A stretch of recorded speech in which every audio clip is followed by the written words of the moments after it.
Praise the lord. ప్రభువైన యేసుక్రీస్తు నామములో మీ అందరికీ నా యొక్క వందనాలు. అందరూ బాగున్నారా? ప్రతిదినం దేవుని యొక్క వాగ్దానం ద్వారా మీరు బలపరచబడుతున్నారని ఆశిస్తున్నాను.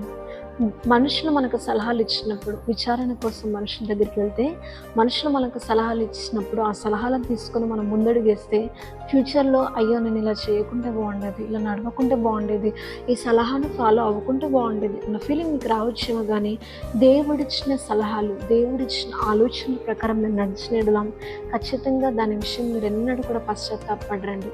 ఖచ్చితంగా ఈ రోజు కాకుండా మరొక రోజు మీ ఫ్యూచర్లో మీ జీవితంలో ఎప్పుడు కూడా ఆ ఆలోచనని అనుసరించుకుని నడవడం ద్వారా మీకు అది ఎప్పటికీ గుర్తొచ్చినా కానీ నిజంగా దేవుడు ఇచ్చిన ఆలోచన నా జీవితాన్ని మార్చింది అన్న ఫీలింగ్ అనేది మీలో ఖచ్చితంగా కలుగుతుంది. అంత గొప్ప ఆలోచనకర్త అయిన దేవుడు మనతో ఉన్నాడు.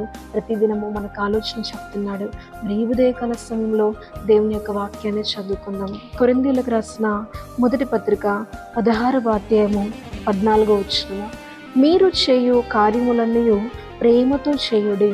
ఆమె చాలా చక్కటి యొక్క వాగ్దానాన్ని దేవుడు మనకు అందించి ఉన్నారు. దేవుని యొక్క వాక్యము మనకు సెలవిస్తుంది ఏంటంటే, మీరు ఏ పని అయితే చేస్తారో దాన్ని మీరు ప్రేమతో చేయండి. అంటే అందరూ చాలామంది మనుషులు మీ మంచి కోరి, మీ మేలు కోరి రారండి. మీ ఎదుటకు వచ్చే మనుషులు డిఫరెంట్ ఇంటెన్షన్స్తో మీ కళ్ళ ఎదుట నిలబడతారు. కొంతమంది అసూయతో నిలబడతారు, కొంతమంది మీ లోపల కపట ప్రేమతో, కొంతమంది కోపంతో, వివిధ రకాల మనుషులు నీ కళ్ళ ఎదుట కనబడతారు.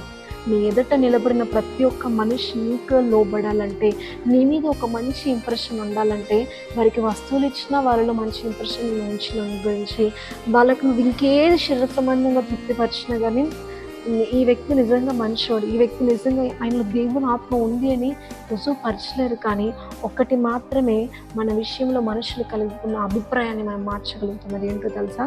అదే దేవుని యొక్క వాక్యం మనకు సెలవిస్తుంది. మీరు చేసే ప్రతి పని, మీరు చేసే ప్రతి కార్యము ప్రేమతో చేయండి అని దేవుని యొక్క వాక్యం సెలవిస్తుంది.